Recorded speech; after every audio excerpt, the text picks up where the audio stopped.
civil rights organizations, realtors, legal experts, and we are here gathered because we are worried. We are worried about our state, and we are worried about the message that it is going to send to the Asian American community.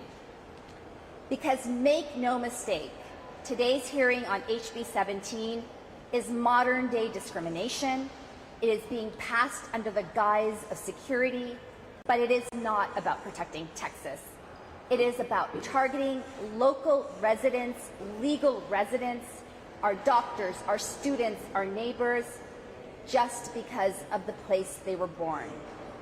Today, dozens of people have driven from across Texas to testify. These are H-1B workers, they are international students, they are asylum seekers, and they are all people who contribute to our economy, pay taxes, and call Texas home. But under HB 17, these same people could face a state jail felony just for owning a piece of land. A felony for legally living in Texas and trying to follow the American dream. While this bill purports to be about national security by targeting individuals, what this bill actually does is resurrect the shameful legacy of alien land laws, the same racist policies that once banned Asian Americans from owning land in this country. And we are here today to say never again. What else does this bill do? It hands unchecked power to the governor, allowing him to add any country to the restricted list at will, with no oversight, no checks, no balance. So today it's China, Iran, North Korea, and Russia, but tomorrow it could be Vietnam, it could be India, it could be your community. Asian Texans have had enough. Our community is the fastest growing community in Texas, and we are not just growing, we are shaping our future. We pay taxes, we build businesses, we invest in our community, and we deserve equal protection under the law. This bill does not make Texas safer. It makes Texas weaker. It drives away talent. It hurts our businesses. And it tells the world that Texas does not want innovation. It does not want progress. And we can't let this happen under our watch. Another thing that I was looking at when I was looking at that hearing, the chairman of the Homeland Security Committee has said that he could possibly limit testimony. Limit testimony. People have driven from all across the state to testify today. If this committee limits testimony and our community is not allowed to voice their concerns, then know that we are watching. If you try to silence the voices in this room, if you refuse to let these people testify, you are standing in the way of the democratic process. You are telling immigrants that they do not have a voice. But I will tell you something. Our voices do matter, and we will not be silent, we will not be ignored, and we will not stop fighting until HB 17 stops targeting us and our community. Thank you.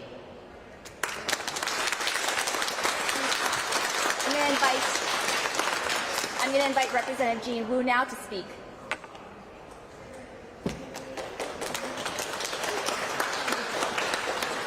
Thank you so much. And before I want to also make sure we recognize Rep. Lauren Ashley Simmons is here standing with us as well. And I'll tell this, make sure the Asian community knows this. Everywhere around the country, in other states, in the half the states in the nation that have already passed this law, when there were no Asian elected officials to stand up for us, to stand against these racist alien land laws, black legislators did. Black leaders stood up for our community without even being asked, because they know wrong is wrong. And here we have another great representative, Representative Ron Reynolds, who's also coming to join us, because African Americans have already seen this exact type of discrimination, right? And what my big concern is, my real concern, is not just the ownership of land, but this is the very first step that we take on our march back towards the Japanese internment, right? We have told people these are the exact types of laws that were passed decades before the Japanese internment. They were passed for the same reasons. They used the same rhetoric, the same arguments. And they are doing it to basically the same groups of people. And this is why I'm afraid. We have done this before. Prior to World War II, as Asian Americans started spreading out, started building businesses, started building wealth, people got mad because they competed against other people. They competed against those who already had power and had money. And when the competition got a little too hot, people started passing laws saying, these people are dangerous. We can't let them into our community. So first they banned them from owning land, which they did. Texas did it. Then they banned them from working. Then they banned them from school. Then they banned them from the country. The Chinese Exclusion Act of 1882 lasted from 1882 to 1965. There's a reason why the Asian American population did not start growing again until about the 80s. Because our people were literally banned from this country. And even during that ban, this country found ways to use us as scapegoats. Before World War II, these exact same types of laws were passed. When California passed their law, they said, these people are potential spies and traitors and saboteurs. We must protect ourselves now, because every person with even a drop of Japanese blood is dangerous.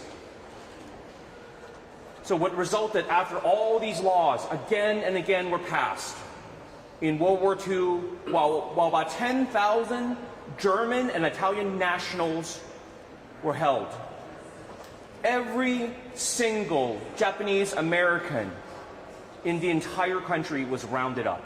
People who were half Japanese, people who were quarter Japanese, people who were 1/8 Japanese were rounded up. People who denied that they had any Japanese heritage at all were rounded up. Why? Because a single drop of blood means that you're dangerous. A single drop of blood means that we can't trust you, that you're not really Americans, that you're not even second class. You're an enemy within our country. And we are walking down these roads again today. Back then they said, well, every Japanese person is loyal to the emperor. Everyone knows that. They can't help themselves. Today, every person, not Chinese, every person that has Asian face is now a spy, is now a potential traitor to this country. And this is the dark legacy of our country. But we're so eager and happy to revisit it.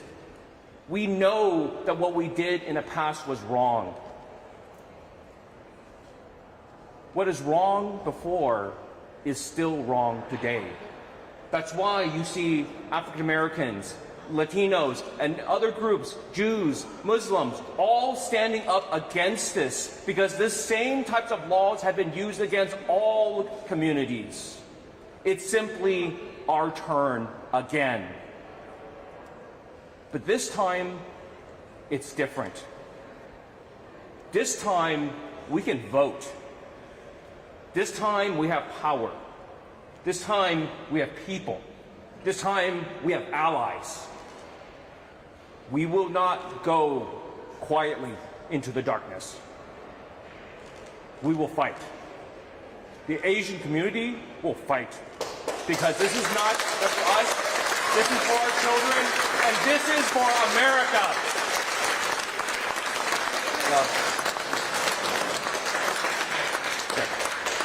Next is Rep. Bojani. Thank you, Chairman Wu. Thank you, Asian Texans for Justice, Representative Wu, Nabila, Lily, and everyone else for highlighting such an important issue and putting this press conference together. As an immigrant, as an attorney, and as a business owner, and as a Texan, I'm saddened that we have to come together to speak out against this legislation. I immigrated to America when I was 19 years old, and as a kid, I was always told that the United States of America is where dreams are made, where anyone can come, work hard, and have a life of prosperity and happiness. But HB 17 compromises the promise of the American dream. What starts in Texas changes the world. The whole country watches us when the Texas legislature, and which is why this legislation is so troubling. That this bill allows the governor to add countries to the restricted list without any checks and balances is only one of the many reasons that as a lawyer, I'm concerned this bill may be unconstitutional. As a small business owner, I know that this will have a negative impact on what is supposed to be the most business-friendly state in the country. As an immigrant, I'm concerned that this is contrary to the principles that the America was built upon. HB 17 is bad for business and is bad for our state. This is not the Texas I know. This is not the Texas I chose to raise my family in. I hope my colleagues will see the consequences of this bill and work with us to ensure that every Texan has the opportunity to live the American dream. Thank you very much.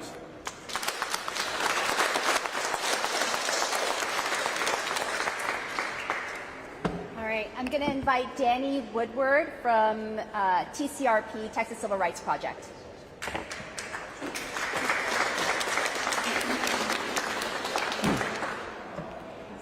Hi, everybody. My name is Danny Woodward, and I'm an attorney with the Texas Civil Rights Project. We stand here today in solidarity with everybody who's come out against this bill and with everybody at all of the amazing events across Texas over the last weekend. This bill is discrimination. It is designed to sow hatred against immigrant communities, and it represents the politics of fear and mistrust that divides us. It makes us look at one another and see not a brother, not a sister, not a neighbor, but to see the other, to see the enemy. We reject these politics and we reject this bill.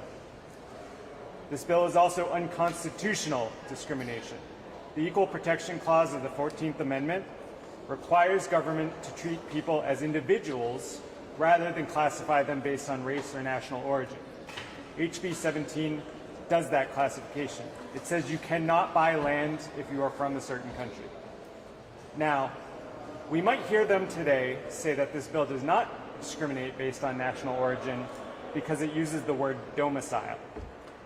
That's hogwash. It's a fig leaf. Discrimination is discrimination, and we all know it when we see it. This bill also encourages private discrimination. We know closing on real estate deals is a risky and complicated process, and sellers will not want to go under contract with a buyer from one of the listed countries or even a person they think is from one of the listed countries because that law could blow up the deal. And the impact is obvious. People from Asian Texans and Muslim Texans will pay higher prices for real estate because of this law. This is discrimination. And if that's not bad enough, the law creates a jail felony, a state jail felony, for knowingly buying land while being domiciled in one of these countries. People could go to jail for buying a condo to live in while they study in a graduate program right up the street at UT Austin. That's not right. Asian and Muslim Texans already face a dangerous amount of discrimination in their daily lives. This bill adds to that discrimination, and it gives a government stamp of approval. That's why we stand here today with y'all to reject HB 17. I encourage everybody to sign up to testify, make them listen to you, and call your representatives. Thank you.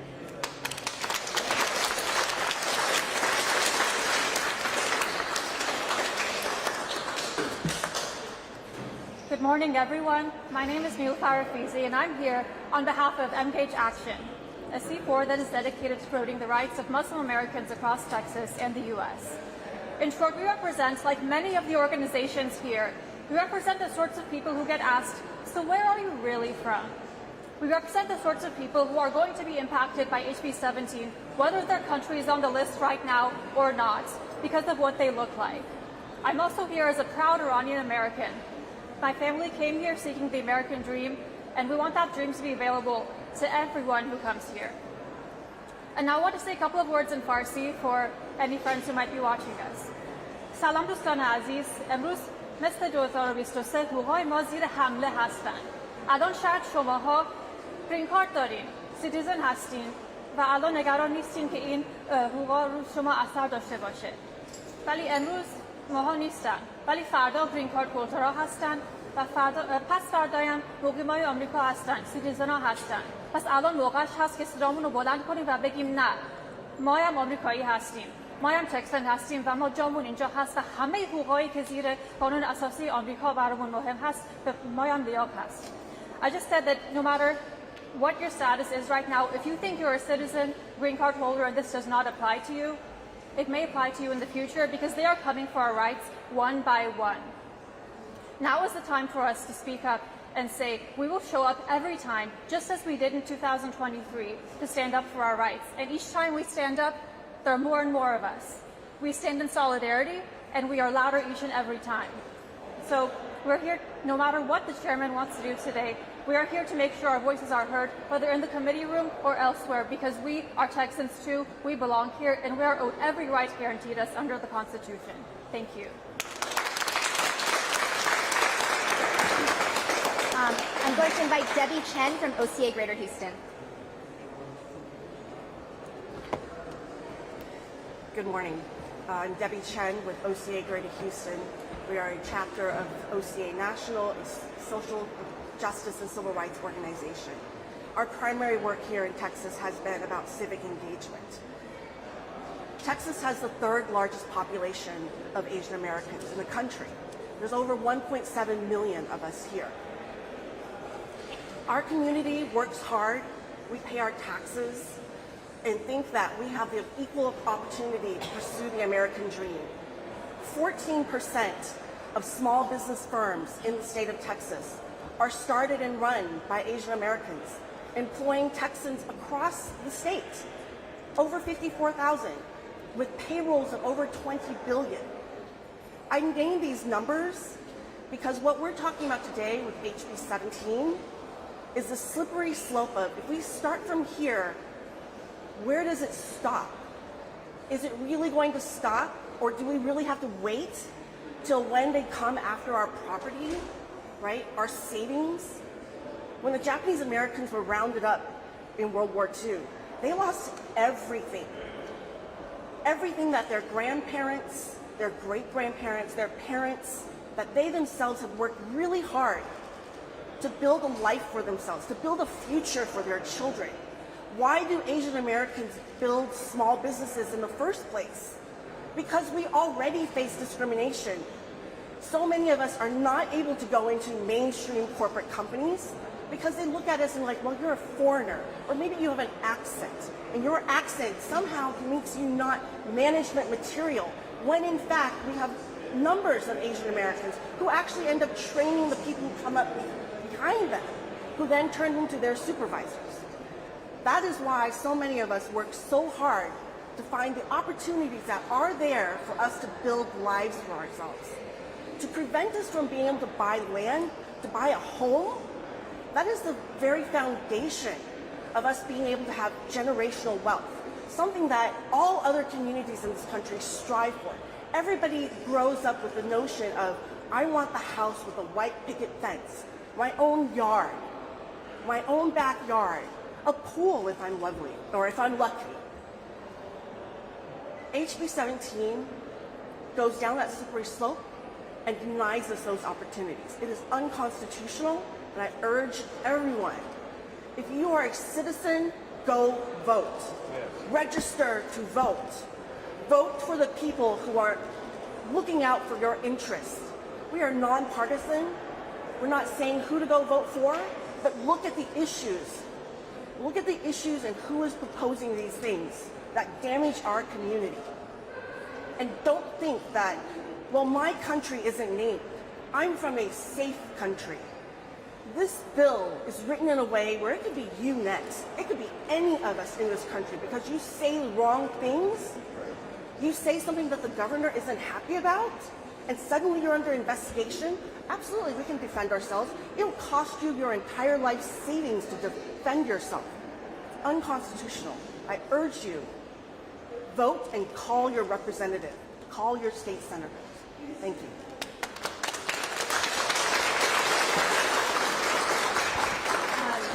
Our last speaker, Chuck Bua with the United Chinese Americans.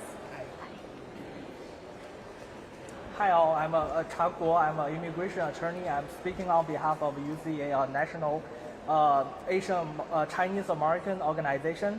Last year, during the annual conference, we hosted a march in the National Mall to honor the civil rights movement.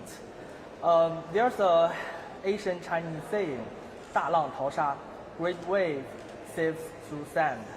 And we are at this moment of history that our civil rights is in serious jeopardy.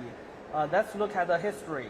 The Chinese American are first driven out during the Chinese Exclusion Act, and we are looking at so alien land law. What's next? We are probably looking at internment, right? As several speakers already elegantly put out. To misquote President Lincoln, history will not remember what we said here, but history will remember what we did here. So before we come in, there's a photo circle around on Reynolds that 100 years ago, there are Chinese Americans who put on their nice suit, probably church clothes, to testify here in this Capitol. And this is what we are going to do now. So thank you very much for coming, and it's an honor to speak with.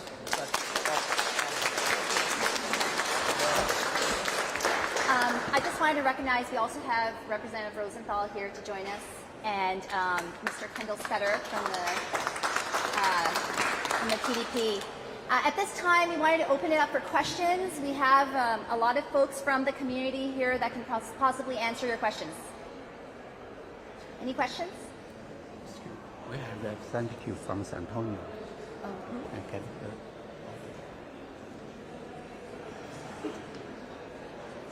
Questions? Representative San Antonio. Okay. We have folks from all over the state here. We have folks represented from San Antonio, Houston, Dallas, Austin. Hi, Alex Rivers with the Austin American Statesman. I was wondering, the proponents of HB 17 and SB 17 have cited national security as the reason why they want to advance these bills. Is there any legitimacy to that argument, or is it just an excuse to expand nationalism in our state? So we understand that there are national security concerns. Our ask is that individuals not be targeted, because individuals under the guise of national security will be innocent and folks that are just trying to live the American dream, and oftentimes fleeing from oppressive regimes that they are targeting. So folks that are fleeing North Korea, folks that are fleeing Iran, China, trying to live a better life, will have to be attacked and not have their property rights be recognized in the effort to kind of work against national security. So we just don't want individuals to be targeted. That is our ask. That is the discriminatory part of this bill. What language in the bill makes you think it's going to target individuals? So the bill does recognize that there are folks that are green card holders and citizens that will not be affected. But it does include folks that are H-1B workers, student visa holders, asylum refugee seekers. Those would be under the language of the bill. And anyone else can chime in as well. Any other questions? I would like to answer the question about national security. Yeah. About national security, because Texas already has strong protection for national security. The Committee on Foreign Investment in the U.S. and the Lone Star Infrastructure Protection, that SB 2116, ensure foreign entities cannot purchase land near critical infrastructure. So HB 17 is not necessary. Thank you. So in other words, they're already protected. Yes, yes. I'll ask you a question as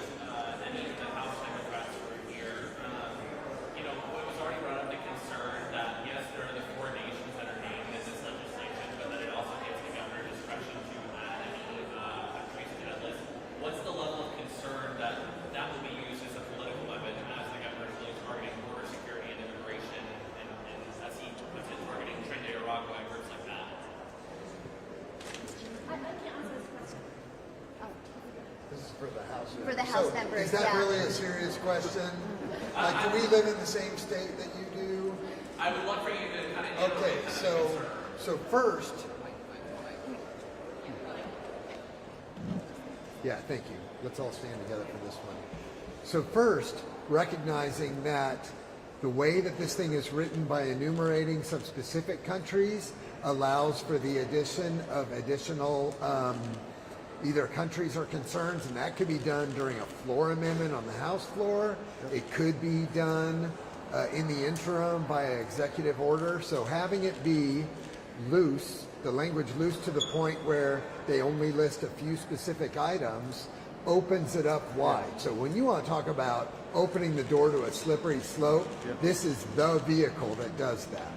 And so if you follow that logic, and also sort of the trend of behavior of conservatives in this nation and in this state in particular, do you have any belief that that would not happen? So let me just ask you, is there anything in the world that makes you believe that this will not be subject to that kind of expansion? Anything to add? I would only add, and I agree with everything that Representative Rosenthal said, I would only add that Governor Abbott has shown time and time again that he puts the interests of party, in this case the MAGA extremists, over the best interests of Texans. So I don't have any confidence that if this bill was passed, as Representative Rosenthal said, it would be a slippery slope to open the door for other countries that you want to have a political grievance against. We've seen President Trump and the MAGA extremists target other countries. We've seen them denigrate Latin countries, African American countries, Muslim countries. And so this would be a slippery slope. And unfortunately, Governor Abbott has shown us time and time again. There's a saying from Maya Angelou, when people show you who they are, believe them the first time. We've seen this, so we don't need to have any further proof.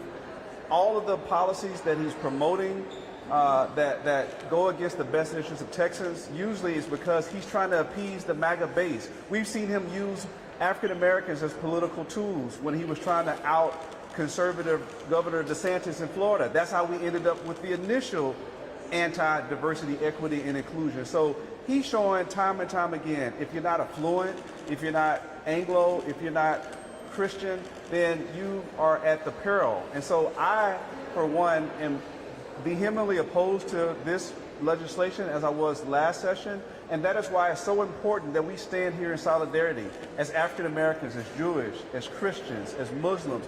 All the people of good conscience should be speaking truth to power against this discriminatory bill. This bill is very discriminatory, and it has no place in Texas. It has no place in this country.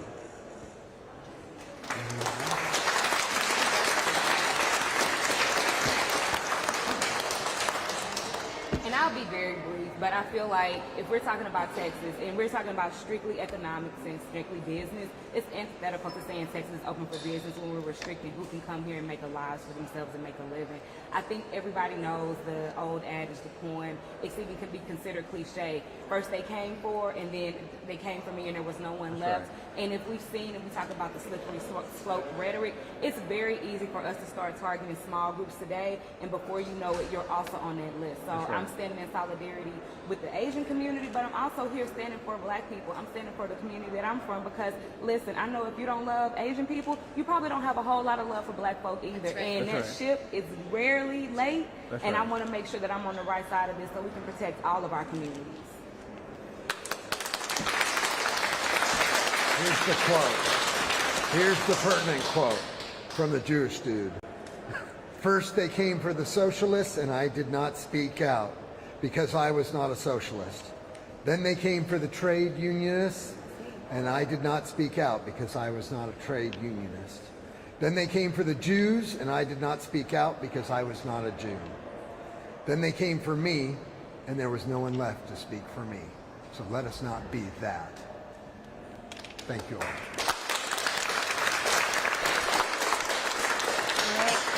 What kind of support have you all seen for this bill in the House? So we've seen that this bill has been getting support. Well, it passed the Senate, and in the House today it's up for a hearing.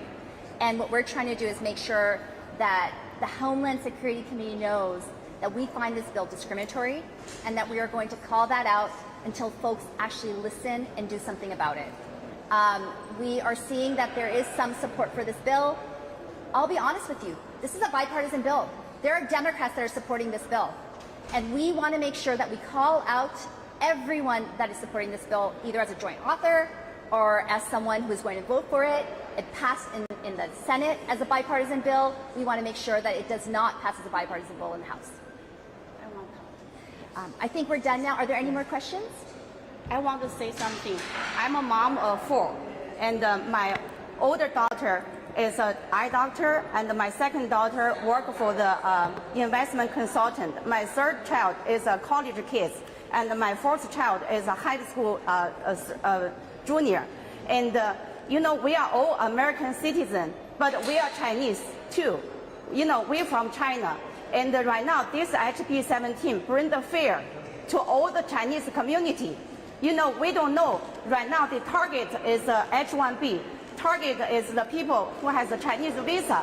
But we don't know if the next bill will target our kids. So that's why we want to say no to the HB 17. All right, thank you. All right, thank you very much. We'll be around to take any questions. Thank you.